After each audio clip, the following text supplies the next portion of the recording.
So yun, for today's video guys, yung mga naghanap ng spot, Kaunayan Falls, San Luis, Aurora.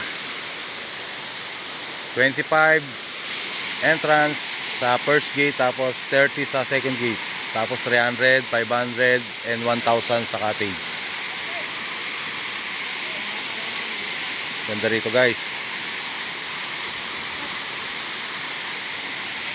talagang ma-refresh ka.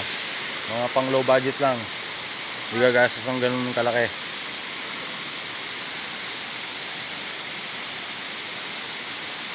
Kaya may mga ihawan na rin dito, dala na lang kayong lutuan guys. Ngayon medyo hapon na, kaya wala na tao, konti na lang. Ayun, yung pinakamalalim, yung part lang na yun. Kaunayan Falls, San Luis, Aurora.